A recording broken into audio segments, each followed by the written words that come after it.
저는 목회자 가정에서 모태신앙으로 태어나서 자랐습니다.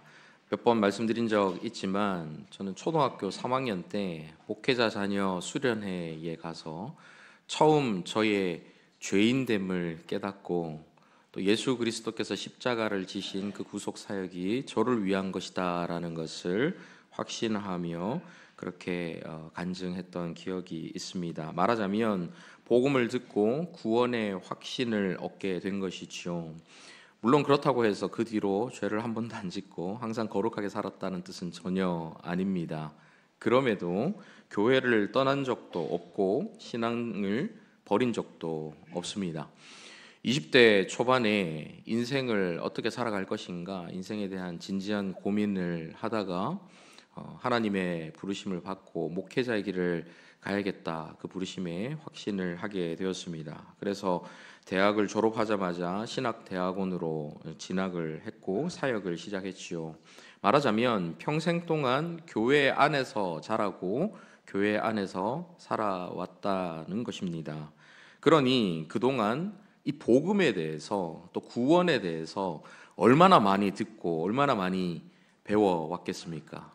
그런데 신학대학원에 진학을 해서 수업을 듣는데 수업 시간에 교수님께서 이 복음의 능력에 대해서 아주 열정적으로 강의를 하시는데 그 수업을 듣고 불현듯 야, 저런 능력이 있는 복음이라는 게 도대체 뭐지? 내가 알고 있는 복음과 다른 복음인가? 아니면 내가 뭔가 좀 잘 못 알고 있는 건가? 아니면 더 깊은 무슨 의미가 있는 것인가? 이런 생각이 들었습니다. 그래서 수업을 마치고 나가시는 교수님 그대로 뒤따라 가서 교수님께 질문을 드렸지요. 교수님, 지금 수업 시간에 말씀하신 그 복음이라는 게 도대체 무엇입니까? 그때 교수님께서 굉장히 황당해 하시던 그 표정을 지금도 잊을 수가 없습니다. 그도 그럴 것이 모태신앙의 목사 아들의 신학생의 그 당시에 저는 아이들에게 복음과 구원을 설교하는 교육전도사로 사역을 하고 있었거든요. 그런 제가 복음이 무엇인지 신학교 교수님께 질문을 한다는 것 자체가 황당한 일 아닙니까? 물론 예수 그리스도의 이 복음에 대한 내용 자체를 몰라서 제가 그런 질문을 드렸던 것은 아닙니다. 하지만 진짜 복음과 그 복음의 능력에 대해서 또 복음적으로 살아가는 그 삶에 대해서 그동안 너무 피상적으로 알고 있었던 것이죠. 어릴 때부터 너무 많이 들어서 식상해져 버린 복음, 그래서 다 안다라고 착각했던 이 복음에 대해서 실제로는 전혀 모르는 것과 같았던 것입니다. 그런데 여러분은 어떠십니까? 여러분은 복음에 대해서 잘 알고 계십니까? 여러분은 그 복음의 크기와 깊이와 넓이에 대해서 전부 다 알고 계십니까? 그 복음이 저와 여러분의 삶을 송두리째 바꿀 수 있는 다이너마이트와 같은 아주 강력한 폭발적인 능력을 가지고 있다는 사실 여러분 다 알고 계십니까? 그리고 그 능력을 여러분 삶 속에서 실제로 경험하고 계십니까? 여러분 자신하지 마십시오. 저처럼 어릴 때부터 교회 오래 다니신 분들은 그럴수록 복음에 대해서 잘 안다라고 착각하실 수 있지만 실제로 제대로 잘 모르기도 하고 삶 속에서 그 능력이 발휘되지 못하는 분들 계시리라 생각합니다. 오히려 복음과는 정반대되는 종교적인 생활로 율법적인 삶으로 내가 지금 복음을 알고 복음적으로 살아가고 있다라고 착각하는 분들도 꽤 많이 계시리라 생각을 합니다. 조금 심하게 말씀드리면 이 자리에 있는 우리 가운데 저를 포함해서요, 그런 분들이 좀 안 계시길 바라지만 좀 대부분의 우리가 이 복음에 대해서 안다고 착각하지만 제대로 알지 못하거나 그 복음의 능력을 삶 속에서 발휘하지 못하고 살아가는 것 아닌가 하는 생각이 들기도 합니다. 그래서 우리는 복음에 대해서 계속해서 배워야 합니다. 그리고 우리의 모든 마음과 생각과 우리의 관점과 우리의 가치관, 말과 행동과 태도와 자세가 모두 그 복음으로 완전히 변화되어서 우리의 일상과 삶 자체가 복음이 되어야 하는 것이죠. 교회도 마찬가지입니다. 그렇게 삶이 복음으로 변화된 사람들이 모여서 교회를 이루고 이 교회가 앞으로 지향하면서 나아가는 그 모든 방향과 해나가는 사역들이 복음적이어야 하는 것이죠. 복음 그 자체가 되어야 하는 것입니다. 이 복음 안에서 이루어진 공동체라면 이 공동체 안에서 이루어지는 모든 성도의 교제가 복음적이어야 하죠. 서로를 향해서 정죄하거나 판단하거나 비판하는 것이 아니라 서로를 향해서 사랑하는 마음으로 서로의 모습을 받아들이고 수용하는 그 마음으로 주님께서 나를 있는 그대로 받아주셨으니 서로를 바라보며 그들을 받아들이고 나보다 남을 낮게 여기는 게 아니라 더 낮게 여기면서 서로를 섬기는 그런 공동체, 그런 교제, 그것이 복음적인 공동체가 보여줘야 할 이상적인 교제인 것이죠. 그런 교제가 우리 서울제일교회 안에서 이루어지고 있는지, 그런 사역이 우리 교회 가운데 이루어지고 있는지 우리는 돌아봐야 할 것입니다. 제가 우리 가운데 복음에 대해 잘 모르는 분들이 많을 거다라는 이 말씀은 전혀 근거 없는 말이 아닙니다. 이번 주에 묵상하실 이 갈라디아서, 에베소서, 그리고 빌립보서, 사도 바울이 작성한 이 서신들에는 복음의 진수와 구원에 대한 핵심 진리가 모두 다 담겨 있습니다. 그런데 이 서신들이 누구를 대상으로 쓴 편지입니까? 에베소서 1장 1절 한번 보십시오. 같이 한번 읽어보실까요? 시작. 하나님의 뜻으로 말미암아 그리스도 예수의 사도된 바울은 에베소에 있는 성도들과 그리스도 예수 안에 있는 신실한 자들에게 편지하노니. 바울이 지금 누구에게 보낸 편지라고 나옵니까? 에베소에 있는 성도들, 그리고 그리스도 예수 안에 있는 신실한 자들에게 보낸 편지죠. 갈라디아서도 마찬가지로 갈라디아 지역에 있는 여러 교회들에게 보낸 편지입니다. 그리고 빌립보서도 빌립보에 사는 모든 성도와 또 빌립보서 1장에 보시면 심지어 감독들과 집사들에게 쓴 편지다 이렇게 나와 있습니다. 불신자들에게 보낸 편지가 아니고요. 이 복음을 모르는 사람들에게 보낸 편지가 아니고 이미 복음을 듣고 복음에 대해서 안다고 생각하는 사람들에게 보낸 편지죠. 교회 안에 있는 성도들과 직분자들에게 전하고 있는 편지입니다. 무슨 말입니까? 그리스도인이 되었다 하더라도 복음이 반드시 필요하고 계속해서 듣고 또 배워야 한다라는 뜻 아니겠습니까? 내용 자체는 그동안 여러분 많이 들어보셨고 또 여러분이 잘 안다라고 생각하시는 내용들일 것입니다. 그렇다 하더라도 성령님께서 그동안 우리가 미처 몰랐던 또 깨닫지 못했던 새로운 깨달음과 감동을 주실 것을 기대하시면서 이번 주에 정해져 있는 이 분량 한 주간 동안 이 서신들을 차근차근 읽어 나가시며 복음에 대해서 또 구원에 대해서 다시 한번 진지하게 묵상해 보시기를 바랍니다. 오늘 본문에도 이 복음의 핵심 내용들이 담겨 있는데요. 저와 여러분이 회심을 했다면 모두가 이미 거쳤을 과정이 있습니다. 그것은 먼저 자신의 한계와 죄성에 대한 인식입니다. 쉽게 말해서 자신이 죄인이라는 사실을 깨닫게 되는 것이죠. 이 과정 없이 절대로 회심을 할 수가 없습니다. 여러분이 만약에 자신의 죄인됨을 제대로 깨달은 적이 없다면 여러분은 아직 회심하지 못하신 것입니다. 자신이 죄인이라는 사실은 사회에서 눈에 보이는 어떤 특정 죄를 떠올려야만 인정할 수 있는 것이 아닙니다. 저 같은 경우 초등학교 3학년짜리가 죄를 지어봐야 뭐 얼마나 큰 죄를 지었겠습니까? 실수로 어떤 죄를 지었다 하더라도 그 죄가 예수님께서 십자가에 죽으실 만큼 그런 큰 죄였을까요? 그런데 어린 아이가 자신의 죄인됨을 깨달을 수 있었던 것은 전적으로 성령님께서 그 마음에 깨닫게 해주셨기 때문에 가능한 것입니다. 그래서 눈물로 죄를 고백할 수 있었던 것이죠. 복음을 듣고 그게 말 그대로 받아들여지고 믿어진 것입니다. 그렇게 죄를 깨닫고 자신의 힘으로는 도저히 그 죄의 문제를 해결할 수 없음을, 곧 스스로의 힘으로 구원받을 수 없음을 자각하고 나면 자신에게 그 문제를 해결해 줄 누군가가 필요하다라는 사실을 알게 되죠. 그리고 그 누군가가 바로 자신을 대신해서 십자가의 저주를 받아 죽으시고 다시 살아나신 예수 그리스도다라는 이 기쁜 소식, 곧 복음을 듣게 됩니다. 그리고 그 복음을 들은 그것을 믿음으로 받아들일 때에 우리는 구원을 받게 되는 것이죠. 그런데 회심을 했다면 이 복음의 진리를 여러분 이미 다 아실 텐데 왜 우리는 계속해서 이 복음을 듣고 또 배워야 할까요?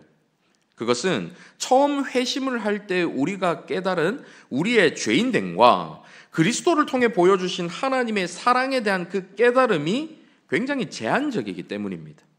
우리가 복음에 대해서 제대로 이해하게 될수록 저와 여러분이 생각보다 훨씬 죄인이라는 것을 알게 됩니다. 복음에 대해서 제대로 깨닫고 이해할수록 두 가지를 알게 되는데 그 첫 번째가 저와 여러분이 생각보다 훨씬 더 큰 죄인이라는 것을 알게 되는 거예요. 그리고 그렇게 우리가 더 큰 죄인이라는 걸 깨달으면 깨달을수록 그런 이 큰 죄를 위해서 대신 죽어주신 그리스도의 은혜와 그런 우리를 위해서 아들 그리스도를 보내주신 하나님의 그 사랑이 얼마나 더 큰가, 내가 생각했던 것보다 훨씬 더 큰 것이네 하는 것을 깨닫게 되는 것입니다. 이 두 가지를 깨닫는 거예요. 나의 죄성, 내가 얼마나 생각보다 더 큰 죄인인지, 주님께서 나를 생각보다 얼마나 더 큰 사랑으로 사랑해 주셨는지, 두 가지를 점점 깨닫게 되는 거죠. 저와 여러분이 죄인이라는 사실을 제대로 깨달으려면 제가 자주 말씀드리지만 하나님이 어떤 분이신지를 알아야 합니다. 하나님이 얼마나 거룩한 분이신지, 그분이 얼마나 크고 위대한 분이신지, 그 영광과 아름다움이 얼마나 큰 것인지를 알고 나면 그때 비로소 그 하나님 앞에서 내 자신이 얼마나 죄인인가 하는 것을 제대로 깨닫게 되는 것이죠. 그런데 우리는 하나님의 거룩하심과 위대하심, 그 영광과 아름다움에 대해서 다 알지 못합니다. 살아가면서 그분을 만나고 또 경험하고 그분에 대해서 배우고 말씀을 통해 그분에 대해서 발견하고 그분의 성품에 대해서 알아갈 때에 조금씩 더 많이 그분에 대해서 알아가는 것이죠. 그렇게 하나님의 거룩에 대해서 더 많이, 더 깊이 알면 알수록 자신의 죄인됨을 더 크게, 더 깊이 깨달아가게 되는 거예요. 그러면서 예수 그리스도를 보내신 하나님의 사랑이 얼마나 더 큰 사랑인가, 내가 얼마나 큰 죄인인가를 깨달으면 깨달을수록 그 죄인을 위해서 사랑을 보여주신 하나님의 그 사랑이 얼마나 더 큰 것인가를 알게 되는 것입니다. 그러면서 예수 그리스도의 이 십자가라는 복음이 우리가 처음 생각했던 것보다 훨씬 더 크고 훨씬 더 기쁜 소식이다라는 것을 발견하게 되는 것입니다. 이것이 복음에 대해서 우리가 계속해서 배워간다라는 말에 담겨있는 아주 중요한 의미 중에 하나인 것이죠. 자, 그러면 오늘 본문을 구체적으로 살펴보도록 하겠습니다. 본문 1절부터 3절까지는 이 복음을 듣고 구원을 받기 전에 우리가 그 전의 모습이 어땠는가, 저와 여러분의 모습이 어땠는지를 묘사하고 있습니다. 먼저 1절 한번 보십시오. 그는 허물과 죄로 죽었던 너희를 살리셨도다. 허물과 죄로 이미 죽었던 상태라고 말합니다. 허물과 죄로 인해서 생명의 근원이신 하나님과 그 관계가 끊어지고 하나님과 단절되었어요. 생명과 끊어지니까 죽음인 것이죠. 생명과 단절되어서 영적인 죽음의 상태가 된 것을 의미하고 있습니다. 여기에서 한글 성경에는 나오지 않지만 이 원문을 직역하면 이 허물과 죄라는 단어 앞에 너희에라는 말이 생략되어 있습니다. 직역하면 너희에라는 말이 들어가죠. 우리나라 말에는 뭐 너희에 이런 얘기들을, 나의 이런 걸 좀 주로 생략을 많이 하지 않습니까? 근데 영어나 이 원문에 보면 이런 것들을 생략하지 않고 그대로 담고 있지요. 너희의 허물과 죄로 인해서 너희가 죽었다라는 뜻입니다. 무슨 말입니까? 하나님께서 죄 없는 인간을 죽이신 것이 아니라 인간의 자신의 죽음의 그 책임이 자기 자신에게 있다라는 것을 나타내고 있는 것이죠. 하나님께서는 분명 인간에게 죄를 범하면 죽을 것이다 이렇게 미리 경고하셨습니다. 선악과를 통해서 드러난 아담의 죄는 단순히 열매를 먹은 것을 넘어서 하나님께서 정해놓으신 원리에 순종하지 않고 자신의 육체의 욕심을 따라서 육체와 마음에 원하는 것을 따라서 행한 죄입니다. 하나님의 원리를 따르지 않고 자신의 원리대로 자기의 원하는 대로 따르는 것을 하나님께서는 죄라고 말씀하시는 거죠. 본문 3절 한번 보십시오. 같이 한번 읽어보실까요? 시작. 전에는 우리도 다 그 가운데서 우리 육체의 욕심을 따라 지내며 육체와 마음에 원하는 것을 하여 다른 이들과 같이 본질상 진노의 자녀이었더니 하나님은 인간에게 자유로운 의지를 주셨습니다. 선택할 수 있는 능력을 부여해 주셨지요. 그래서 강제로 순종하고 억지로 하나님을 사랑하도록 만드시지 않았습니다. 그것이 아니라 우리의 자유로운 의지를 활용해서 자발적인 선택으로 순종하고 기쁨으로 하나님을 사랑하도록 만들어 주신 것이죠. 그런데 아담은 그 자유로운 의지로 하나님의 원리를 따르는 것에 사용하지 않고 자신의 마음이 원하는 것, 곧 자신의 원리를 따르는 것에 그 자유의지를 사용한 것입니다. 하나님을 섬기고 하나님을 중심으로 살아야 했던 아담이 자기 자신을 섬기고 자기를 중심으로 살아갔던 것이죠. 어느 목사님께서 이를 물고기로 비유하는 것을 들어본 적이 있는데요. 말하자면 하나님의 원리는 이 물고기가 물 안에서 자유롭게 살도록 하신 것입니다. 그게 하나님의 원리예요. 그래서 물고기는 물 안에서 가장 안전하고 가장 행복하게 살아갈 수가 있습니다. 그런데 이 물고기가 아주 특이한 물고기예요. 어느 날 물 밖의 세상으로 나가고 싶다라는 마음의 소원을 품게 된 것입니다. 그래서 힘차게 막 물 밖으로 뛰고 또 뛰어 올랐습니다. 그러다가 우연히 지나가는 배 위로 뛰어오르게 된 거예요. 물 밖으로 나오게 된 것입니다. 마음의 소원을 이룬 것이죠. 그런데 그 소원이 물고기에게 유익과 행복을 주는 소원입니까? 아니면 스스로를 죽이는 소원입니까? 물 밖에 나온 물고기는 점점 숨을 쉬지 못하게 되고 그 몸에 원래 기능해야 됐던 모든 기능이 제대로 발휘되지 못하게 됩니다. 그리고는 결국 죽게 되는 것이죠. 이것은 하나님께서 물속에 있는 물고기를 잡고 들어서 물 밖으로 꺼내서 죽이신 것이 아닙니다. 스스로 하나님의 원리를 벗어난 물고기에게 필연적으로 닥친 죽음인 것이죠. 하나님은 인간을 사랑하셔서 인간이 가장 행복하게 살기를 바라셨습니다.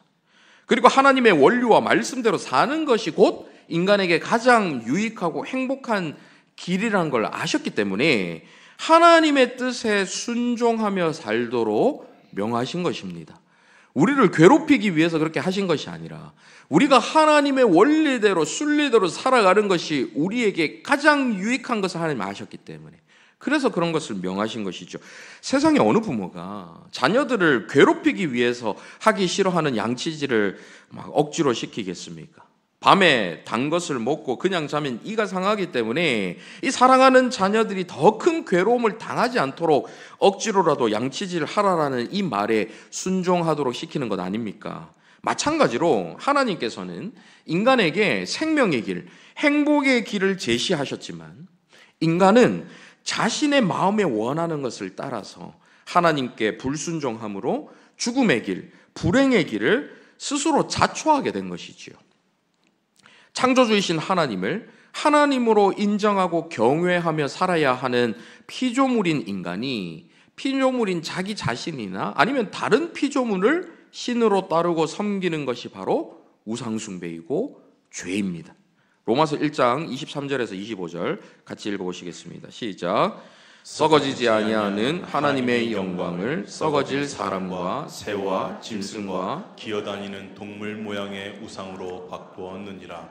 그러므로 하나님께서 그들을 마음의 정욕대로 더러움을 내버려 두사 그들의 몸을 서로 욕되게 하게 하셨으니 이는 그들이 하나님의 진리를 거짓 것으로 바꾸어 피조물을 조물주보다 더 경배하고 섬김이라. 주는 곧 영원히 찬송할 이시로다. 아멘. 하나님 아닌 다른 대상을 의지하는 것이 우상이고 하나님의 원리, 하나님의 그 순리를 영리로 바꿔서 사용하는 것이 바로 죄인 것이죠. 인간은 자기 스스로 선택해서 죄의 길을 걸었습니다. 하나님께서는 그런 인간을 계속해서 다시 돌아오라고 말씀하시지만 그러지 않는 인간을 그냥 내버려 두신 것이죠. 더 큰 문제는 첫사람의 이 우상을 숭배하는 죄성이 저와 여러분에게도 여전히 남아있다라는 사실입니다. 저와 여러분 안에 그동안 우상이라고 생각하지 못했던, 죄라고 생각하지 못했던 더 많은 것들이 있다라는 이 사실을 발견한다면 우리는 아담이 죄를 지었는데 왜 우리가 벌을 받아야 합니까? 이렇게 하나님께 따질 수 없을 것입니다. 지난주에 자기 의존성과 이 통제의 우상에 대해서 말씀드렸는데요. 설교를 준비하면서 저 자신을 많이 돌아봤다라는 말씀을 드렸습니다. MBTI 성격 유형 검사 여러분은 아마 많이 해보셨을 것 같은데요. 제 그 성격 유형 검사를 해보니까 저는 NTJ, ENTJ가 나오더라고요. 인터넷에 나오는 이 성격 유형의 특징을 그대로 옮겨보면 ENTJ, 이들은 주로 목표를 달성하기 위한 장기적인 계획 구상을 즐긴다. 분석적이고 객관적이며 주변 세계에 자신만의 질서를 부여하는 것을 좋아한다. 질서의 결함이나 비효율성을 빠르게 파악하고 더 나은 새로운 해결책을 찾는다. 얼마나 제 원래 성격이랑 맞는지 모르겠지만 이 특징을 보면서 스스로 공감이 되기도 하고 제가 이런 성향을 좋아하다 보니까 마음에도 들었습니다. 이것이 하나님께서 주신 이 성향을 순리대로 사용했을 때의 장점이 될 것입니다. 그런데 이런 타고난 성격을 영리대로 사용하면 저 자신을 치명적인 위험에 빠뜨릴 수 있는 것이죠. 곧 목표지향적인 성향은 성취나 목표 달성을 신앙보다 더 우선시하는 우상에 빠질 위험이 있는 것입니다.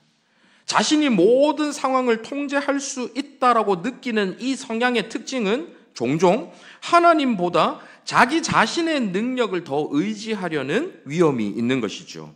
여기서 하나님께서 이런 성향을 주셨으니 이렇게 위험이 있게 하는 책임도 다 하나님께 있는 것 아닌가, 이렇게 말도 안 되는 생각을 할 수가 있는데요. 사실 많은 사람들이 늘 이런 식으로 하나님께 책임 전가를 하고 싶어 이런 이야기를 하기도 합니다. 하지만 이 말도 안 되는 얘기죠. 아무튼 하나님께서는 원래 저에게 이 성향을 심어주시면서 이 성향을 순리대로 올바르게 사용해서 하나님 나라를 확장하고 이웃을 섬기는 데에 요긴하게 사용할 수 있도록 하셨습니다.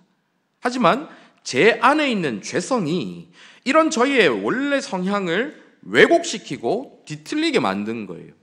순리대로 사용하면 장점이 될 수 있는 이 성향을 영리로 바꿔서 사용해서 저의 죄성이 그렇게 사용해서 이런 것들이 오히려 우상숭배에 빠질 수 있는 성향으로, 우상숭배에 더 빠져드는 것으로 만들어가는 것입니다. 그래서 자기 의존성과 통제라는 우상에 쉽게 빠지게 되고 사람보다 성과를 우선시해서 하나님께서 중요하게 여기시는 이 관계와 사랑을 간과하게 만들 수 있는 위험에 빠뜨리게 하는 것이지요. 제가 지금 이런 내용을 여러분과 나누는 것은 제 개인의 어떠함을 말씀드리기 위함이 아닙니다. 여러분도 동일하게 한번 적용해 보시라는 뜻이지요. 여러분은 어떠십니까? 여러분의 기질과 성향에 따라서 특별히 더 우상이 될 수 있는 더 취약한 부분이 분명히 있을 것입니다. 혹시나 좀 소극적이고 소심하고 두려움이 많은 분들은 그런 성향이 오히려 두려움이라는 우상을 만들 수가 있어요. 염려라는 우상을 만들 수가 있어요. 그래서 하나님, 보이지 않는 하나님을 의지하기보다 눈에 보이는 돈을 더 의지해서 나의 이 염려를 없애고 싶어하는, 그래서 돈이 우상이 되는 그 우상 숭배에 빠질 위험이 생길 수가 있는 것입니다. 이런 식으로 저와 여러분에게 있는 모든 기질과 성향들이 각자마다 우상에 빠질 수 있는, 죄에 빠질 수 있는, 우리의 죄성이 왜곡하고 뒤틀어서 영리로 사용할 수 있게 만드는 가능성들이 있다라는 것이죠. 그동안 죄라고 하면 술을 마셨냐, 담배를 폈냐, 음란한 마음을 품었냐, 남을 미워하고 도둑질을 했냐, 이런 것만 생각을 했지요. 그러니 나는 그런 죄는 별로 짓지 않았는데, 그런 건 옛날에 다 정리하고 자유로워졌는데, 그러니 저와 여러분이 지금 죄가 없다라고 여기며 살아가는 경우들이 참 많습니다. 우리는 죄와 무관하다고 생각할 수가 있지요. 하지만 앞서 말씀드린 것처럼 하나님 외에 의지하는 모든 것이 다 우상이에요. 저와 여러분이 그동안 인지하지 못했지만 하나님보다 더 소중하게 여기고 하나님보다 더 의지하는 그 대상이 바로 우상입니다. 저와 여러분은 눈에 보이는 형상은 만들지 않았을지 모르지만 수많은 우상 가운데 둘러싸여서 수많은 우상들을 숭배하는 우상 숭배자들인 것이죠. 저와 여러분이 깨닫지 못하는 그 순간에도 하나님의 원리에서 벗어나는 방식, 하나님의 뜻이 아니라 내 뜻대로 살고자 하는 그 마음으로 나의 방식으로 내 마음에 원하는 대로 살아가는 그것이 죄가 될 수밖에 없는 거예요. 문제는 이런 것들을 우리가 인지하지 못하고 살아간다는 것입니다. 하나님께서 의의 기준이기 때문에 하나님의 원리, 그 순리대로 살아가지 않고 그걸 영리로 바꿔서 사는 그런 삶 자체가 모두 다 죄라는 것이죠. 우리가 그동안 생각하지 못했던 마음의 수많은 우상들이 자신도 모르게 하나님으로부터 점점 멀어지게 만들고 스스로를 죄의 길로 인도하고 있다는 것, 이것을 우리는 발견해야만 하는 것입니다. 그렇게 발견해낼 때에 비로소 저와 여러분이 왜 그렇게 말씀을 들어도 그냥 무덤덤했었는지, 복음을 들어도 왜 감격이 없었는지, 십자가에 대해 이야기를 들어도 왜 그렇게 눈물이 없고 메마르고 그렇게 그냥 건조한 신앙생활을 해왔는지, 삶 속에서 그 복음의 능력을 발휘하는 것이 왜 그렇게 어려웠는지를 비로소 알게 될 수 있는 것이죠. 병을 제대로 진단해서 제대로 치료를 하려면 병을 제대로 진단하는 것이 중요하죠. 그래야 제대로 치료를 할 수 있는 것처럼 저와 여러분의 마음의 우상이 무엇인지를 제대로 알아야 그 다음 단계로 넘어갈 수가 있는 것입니다.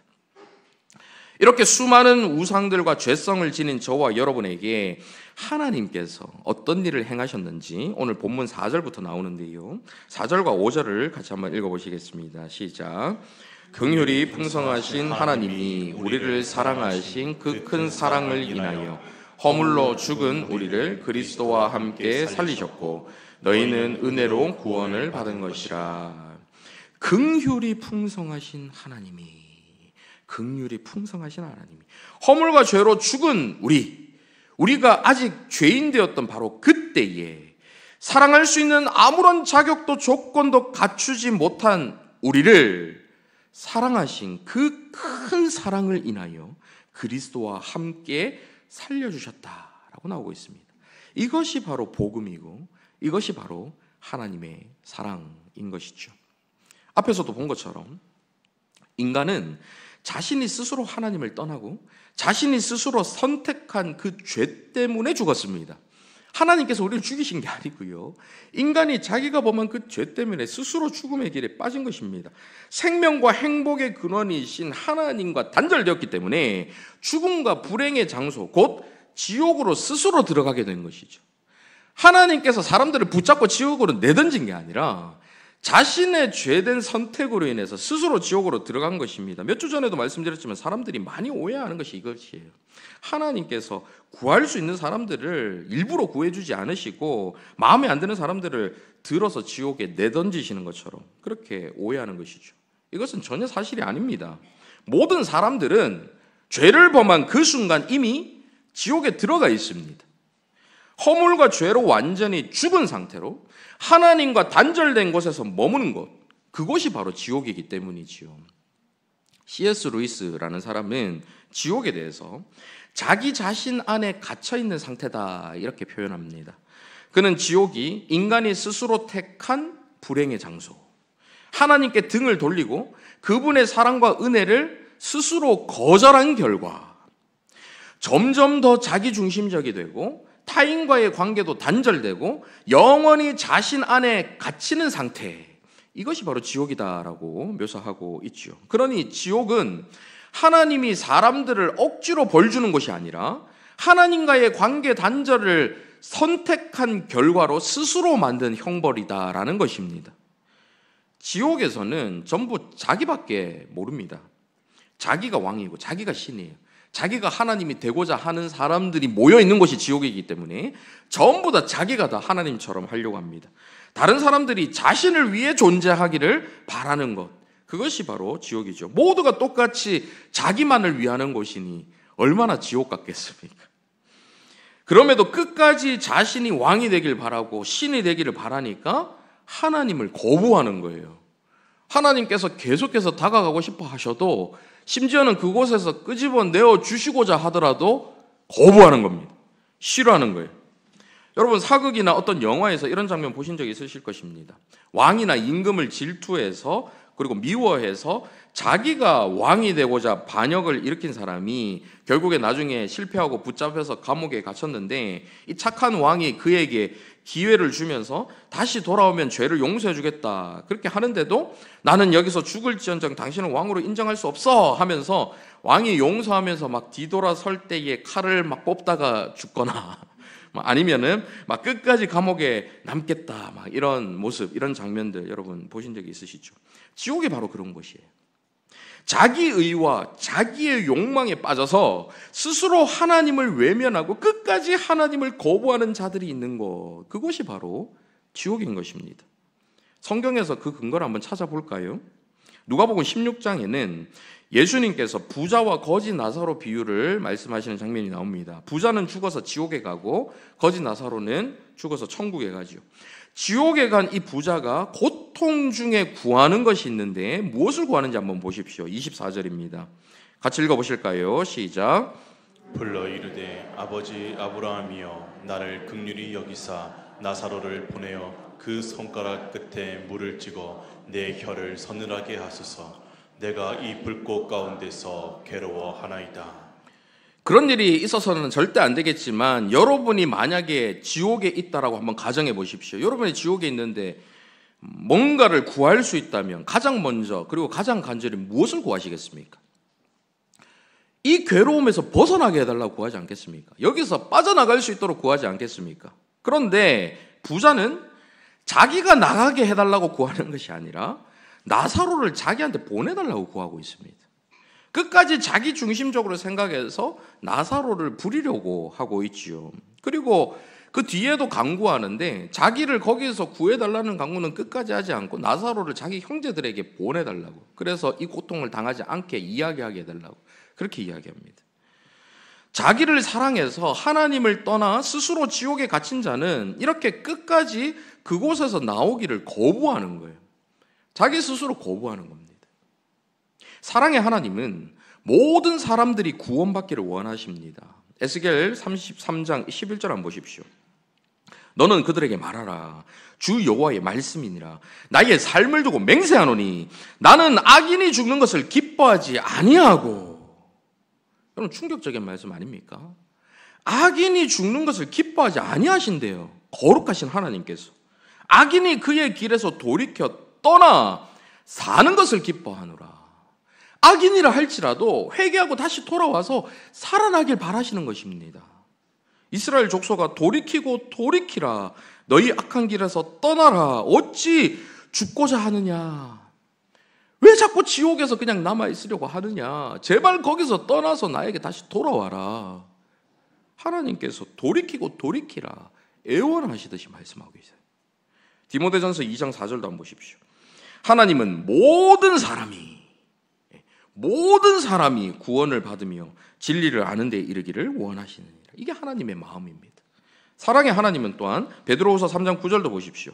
주의 약속은 어떤 이들이 더디다고 생각하는 것 같이 더딘 것이 아니라 오직 주께서는 너희를 대하여 오래 참으사 아무도 멸망하지 아니하고. 누구도 지옥에 가는 걸 원치 않으시는 거예요.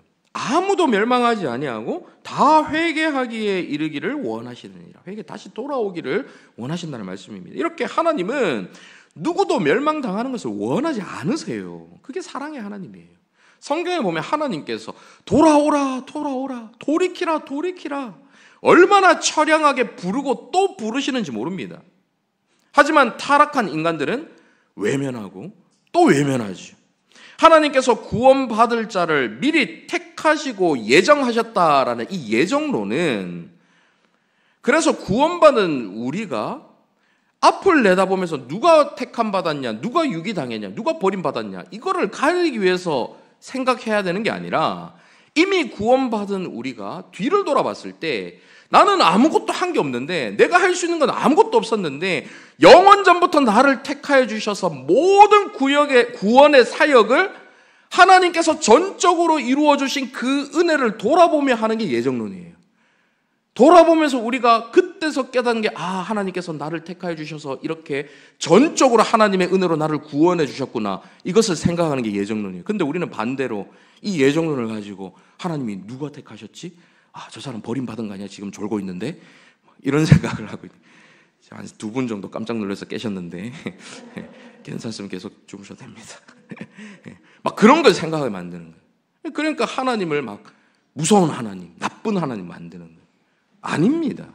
이 예정이라는 것은 우리가 우리의 구원의 감격에 겨워서 뒤돌아보니까 내가 이 구원을 위해서 할 수 있는 게 아무것도 없었는데 하나님께서 전적인 은혜로 우리를 택하시고 구원해 주셨구나 하는 그 은혜를 상기하기 위해서 만들어 놓은 거죠. 알려주신 것입니다. 그렇게 전적인 하나님의 은혜를 우리는 생각해야 하는데, 긍휼의 하나님께서는 우리를 너무나도 사랑하셔서 예수 그리스도를 이 땅에 보내주셨습니다. 예수 그리스도는 하나님의 원리, 그 순리를 영리로 바꿔서 허물과 죄로 죽었던 우리, 곧 더러운 오물로 가득한 그 오물통 깊이 가라앉아, 그 바닥까지 가라앉아서 완전히 죽었던 저와 여러분을 구하시기 위해서 순리대로만 사시는 그 그리스도께서 그 순리를 영리로 직접 바꾸셔서 영리를 행하시는 거예요. 너무나도 싫어하시는 그 죄라는 오물을 스스로 다 온몸에 덮어 쓰시고는 그 오물통 바닥까지 들어오셨어요. 그리고 그 바닥에 가라앉아 죽어있는 저와 여러분을 직접 안고 끄집어내 주신 것입니다. 그렇게 살리신 거예요. 저와 여러분이 살아야 하는 그 순리대로 살아가지 않고 영리로 살아가니까 순리대로만 살아가셨던, 하나님의 원리대로만 살아가기를 진심으로 기뻐하셨던 그분께서 어쩔 수 없이 영리를 택하실 수밖에 없었던 것입니다. 그렇게 저와 여러분을 안고 나오셔서 다시 살려주신 것, 그것이 오늘 본문 5절과 6절에서 나오는 함께라는 단어의 의미인 것이죠. 스스로의 힘으로 아무것도 할 수 없는, 이미 죽었던 우리를 위해서 자신의 전부를 내던지신 그리스도의 이 은혜로 다시 생명을 얻는 구원을 받게 된 것입니다. 그래서 오늘 본문 8절에서 이 구원에 대해서 뭐라고 말하고 있습니까? 같이 한번 읽어보시겠습니다. 시작. 너희는 그 은혜에 의하여 믿음으로 말미암아 구원을 받았으니 이것은 너희에게서 난 것이 아니요 하나님의 선물이라. 저와 여러분은 이미 예수 그리스도를 통해 이 구원이라는 하나님의 선물을 받게 되었습니다. 우리 안에 있는 모든 우상과 허물과 죄에 대한 우리가 받아야 할 모든 그 저주가 십자가에 달리신 예수 그리스도께로 남김없이 쏟아 부어졌기 때문에 이제 우리의 죄에 대한 정죄는 없는 것이죠. 그럼에도 앞서 말씀드린 것처럼 우리 안에 있는 모든 우상과 그 죄에 대해서 계속해서 찾아야 하는 이유가 무엇일까요?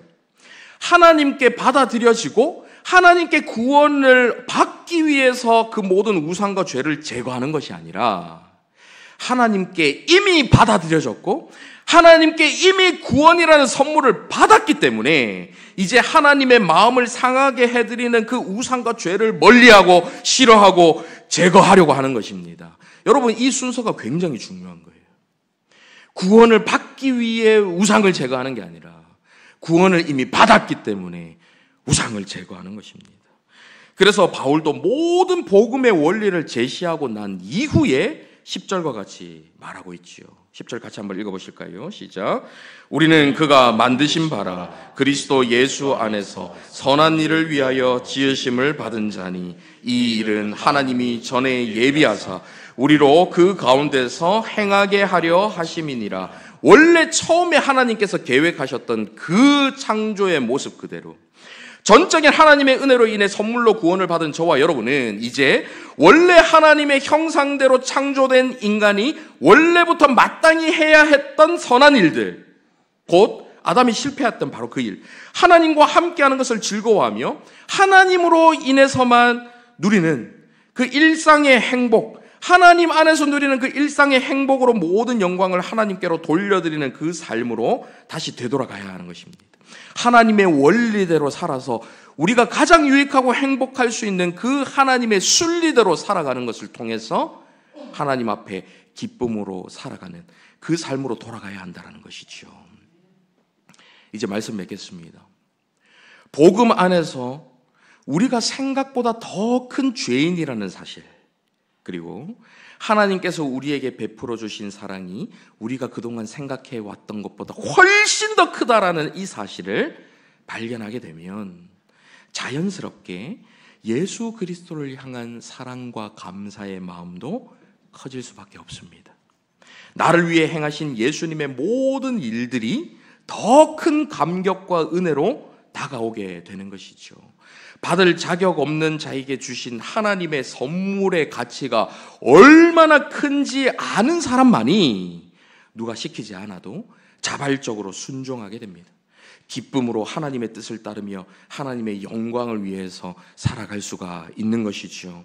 이 복음의 능력이 저와 여러분에게 가득하기를 바랍니다. 놀라운 복음의 은혜로 인하여 우리의 모든 삶이 완전히 변화되는 역사가 나타날 수 있기를 간절히 바랍니다. 아멘. 이 시간 말씀을 생각하며 은혜 아니면 이라는 찬양 함께 고백하시겠습니다.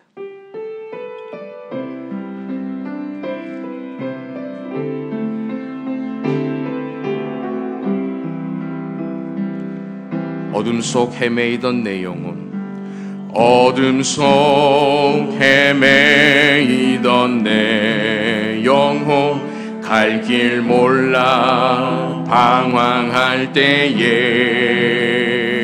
주의 십자가 영광의 그 빛이 나를 향해 비추어 주셨네.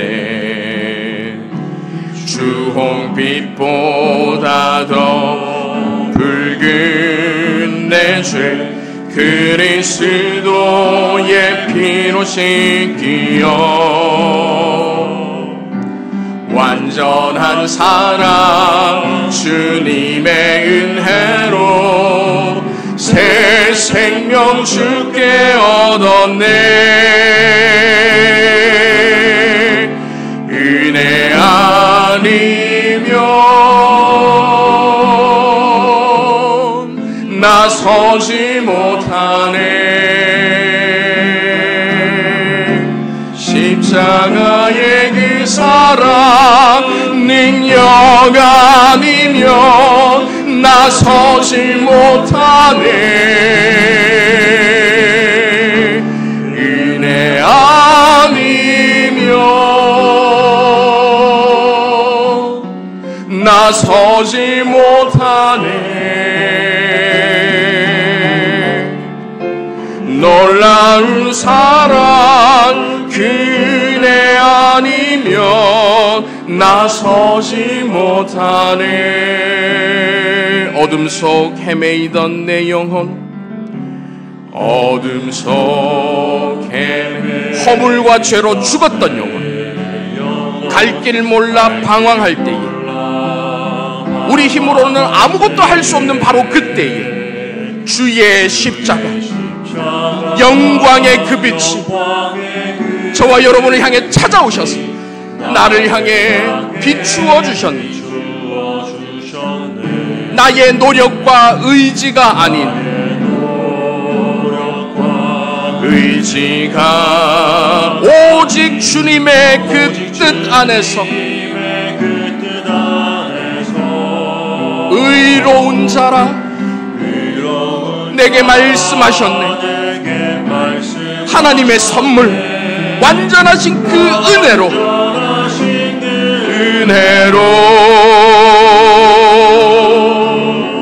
은혜 아니면 그래서 우리는 이렇게 고백합니다. 은혜 아니면 나서지 못하네. 우리를 향해 보여주신 십자가의 그 사랑, 그 복음의 능력 아니면 우리는 설 수가 없습니다. 나서지 못하네. 전적인 은혜, 전적인 선물, 은혜 아니면 거룩하신 그 하나님 앞에 나서지 못하네. 예수 그리스도를 통해 보여주신 놀라운 사랑, 그 은혜 아니면 나서지 못하네.